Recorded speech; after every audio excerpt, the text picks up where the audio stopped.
जी। हम उसके बाद हम कुछ नहीं कहते।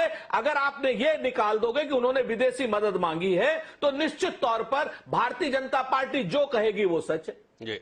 ये एक अजीब किस्म का वितंडावाद कर रहे हैं ये लोग, अजीब किस्म की बेवकूफी की जाहिलाना बात कर रहे हैं, सिर्फ इसलिए कि मोदी अडानी भाई भाई ना खुल जाए।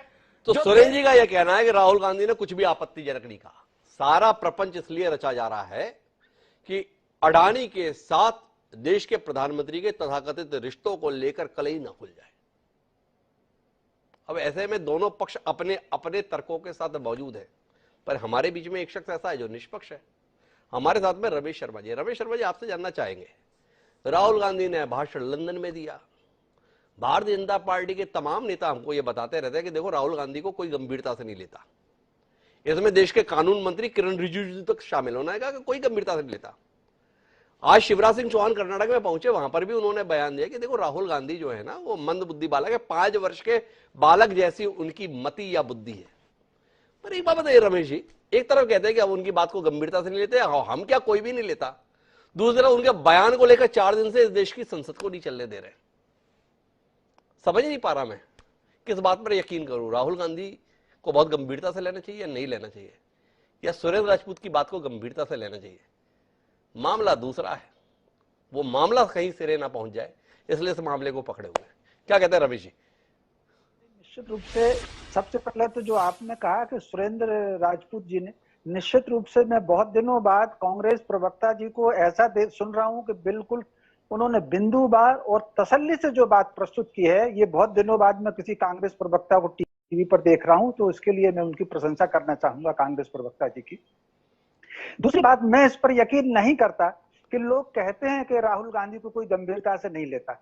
अगर राहुल गांधी जी को गंभीरता से नहीं लेते तो चाहे उनकी जन यात्रा रही हो या संसद की बात रही हो, किसी आम सभा की बात रही हो, भाजपा मुद्दा नहीं बनाती। इसका अर्थ है कि कहीं ना कहीं वो कहते भले हो कि बात को गंभीरता से नहीं लेते, लेकिन बात को गंभीरता से तो राहुल गांधी की लेते हैं। ये बात, दो बात ही हुई।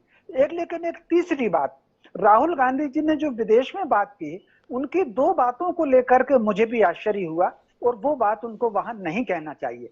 न केवल राहुल गांधी जी को, बल्कि भारत के किसी भी राजनेता को, वो किसी भी दल का राजनेता हो, उसको भारतीय सीमा के बाहर जाकर के भारत की जो अंदरूनी राजनीति है उस पर कतई चर्चा नहीं करनी चाहिए। यदि कुछ राजनीतिक प्रतिद्वंदिता है, कुछ राजनीतिक मतभेद हैं, वो बात भी भारत के भीतर ही आकर करना चाहिए। मुझे जो 2 बात राहुल गांधी जी की थोड़ी सी आश्चर्यजनक लगी, एक तो चूंकि वो सभा में थे तो एक सिख नवयुवक खड़ा हुआ और उन्होंने उसको ये कह करके बिठाया कि बैठ जाइए, आपको जो है वो उचित नागरिक नहीं माना जाता, ऐसा उनका एक वाक्य था। दूसरा, उन्होंने लोकतंत्र को बाकायदा उन्होंने कहा कि भारत में लोकतंत्र बहाल हो, इसके लिए सबको प्रयास करना चाहिए। ये 2 बातें अगर वो ना कहते तो बात चलती। एक बात हुई। दूसरी बात, ये दोनों दलों की जिम्मेदारी है कि संसद पर वाकई ये करोड़ों रुपया खर्च हो रहा है, इसकी संसद की कार्रवाई चले, ये दोनों दलों की जिम्मेदारी है।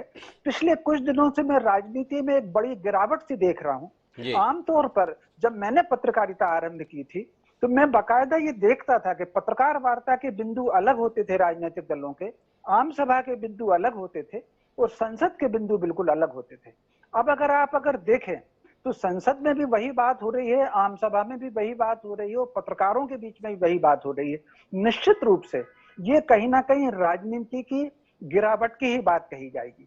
हम स्वतंत्रता के 75 वर्ष में आ रहे हैं, तो हमारा लोकतंत्र कहने के लिए तो हम कहते हैं कि हम दुनिया के सबसे बड़े लोकतंत्र हैं, और इसमें भी कोई संदेह नहीं है कि भारत जो पूरी संसार को लोकतंत्र का संदेश देने वाला अकेला देश है।